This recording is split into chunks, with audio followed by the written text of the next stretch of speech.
Em 2012, o Ministério Público de Santa Catarina criou o Grupo Especial de Defesa do Patrimônio Histórico e Cultural, o GPHC. O grupo é coordenado pelo Centro de Apoio Operacional do Meio Ambiente do Ministério Público e formado pelo Instituto do Patrimônio Histórico e Artístico Nacional, o IFAM, pela Federação Catarinense de Cultura, FCC, e pelo Instituto Histórico e Geográfico de Santa Catarina. A cada 3 meses, a equipe se reúne para discutir e articular estratégias de atuação na área de preservação do patrimônio histórico. O convidado de hoje do programa Alcance é o promotor de justiça Paulo Antônio Locatelli, coordenador do Centro de Apoio Operacional de Defesa do Meio Ambiente do Ministério Público de Santa Catarina e presidente do Grupo Especial de Defesa do Patrimônio Histórico e Cultural de Santa Catarina. Como é o trabalho deste Grupo Especial de Defesa do Patrimônio Histórico e Cultural? Bem, desde a sua criação, ele vem se reunindo de 3 em 3 meses, é composto por técnicos do IFAM, da Fundação Catarinense de Cultura e do Instituto Histórico e Geográfico de Santa Catarina, além de 5 promotores de justiça e eu como coordenador do Centro de Apoio. É importante dizer que nós estamos agora com uma vaga disponível para os promotores de justiça que quiserem participar desse grupo, porque é muito interessante porque todos os envolvidos, principalmente esse corpo técnico, eles são especialistas da área e dão suporte às nossas consultas do Centro de Apoio aos promotores, como também qualquer questionamento da população recebido pelo próprio e-mail que o grupo já possui. Ele é vinculado no sítio da própria página do Ministério Público e às vezes coordenador de recurso e promotores das diversas comarcas que enfrentam algum tema relacionado a patrimônio cultural, nós levamos a esse grupo, porque o promotor, no seu trabalho diário, ele tem uma infinidade de matérias. Só na área ambiental já é uma vastidão de temas que você tem que conhecer e dominar. E patrimônio cultural a gente tem que reconhecer que não é um dos fortes da nossa atuação mais diária, do nosso conhecimento mais diário, até da própria legislação. Muito menos dos aspectos técnicos de construções, de interesse de tombamento. Então esse grupo foi criado no âmbito do Ministério Público para dar esse suporte técnico. A diferença é que agora o promotor de justiça tem este grupo com técnicos e especialistas para auxiliá-lo. Antes, ele teria que procurar diretamente o Centro de Apoio e o Centro de Apoio, por sua vez, buscar essas orientações técnicas. Justamente, e agora a gente encontra a guarida, leva para essas reuniões e compartilha, não só nas reuniões, mas também previamente nós repassamos por e-mail os questionamentos e são apresentados e discutidos nessas reuniões. Promotor, este grupo não é só para consultoria, ele também propõe ações, iniciativas, apresenta projetos. Ele não é de execução. Então ele não pode ser, tanto esse grupo como o GEDA, que também foi criado para a proteção dos animais, eles não possuem força de execução, mas de orientação e de suporte técnico. Claro que não é só passivo, vamos dizer assim, receber e buscar dar subsídios.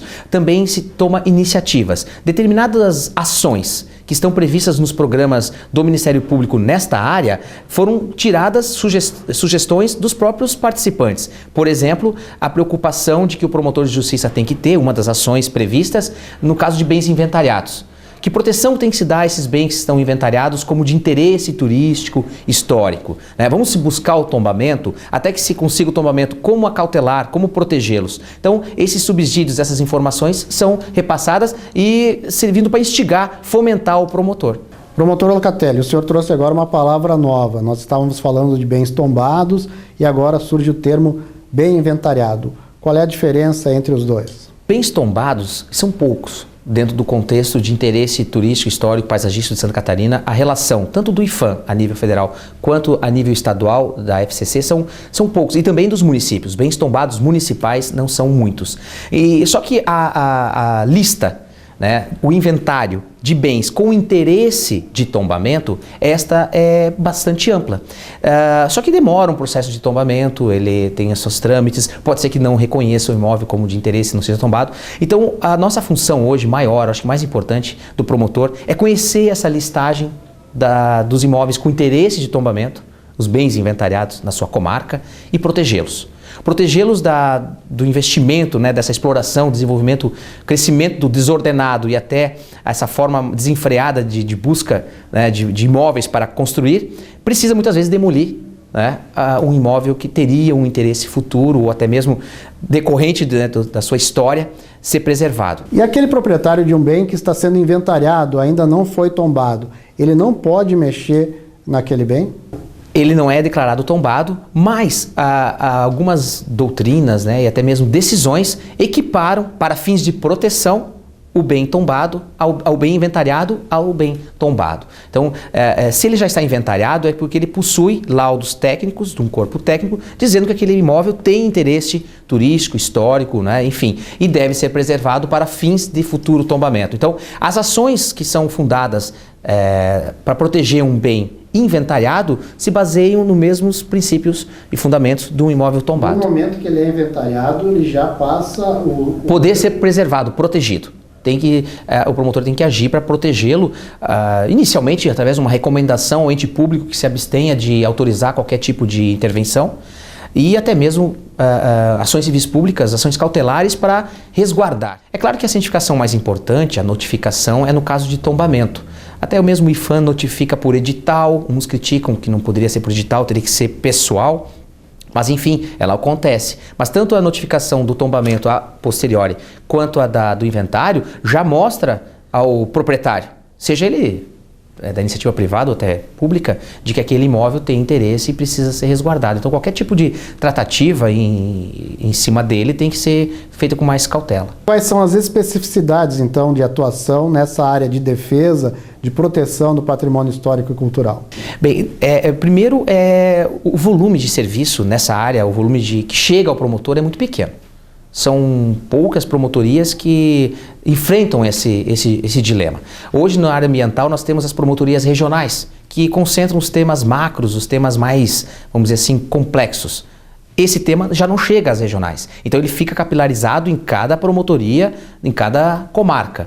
É claro que nós temos... o trabalho do promotor vai depender muito da iniciativa da administração pública local, do município, em 2 pontos. Primeiro, se ele tem regras, se ele tem lei específica sobre o assunto e se trabalha essa matéria com uma secretaria municipal própria, gerando imóveis ou cuidando da sua história. E a segunda trabalho do município é justamente na questão dos arquivos públicos. Uma coisa é o imóvel tombado, aquela construção que a gente conhece que precisa ser preservada. E a outra é a memória, a história do município, ou do estado no caso, que também precisa ser resguardada. Esses 2 enfoques, se o município tem interesse ou porque ele foi fundado há muito tempo, né? Nosso caso aqui nós temos São Francisco, Lages, Laguna, que naturalmente...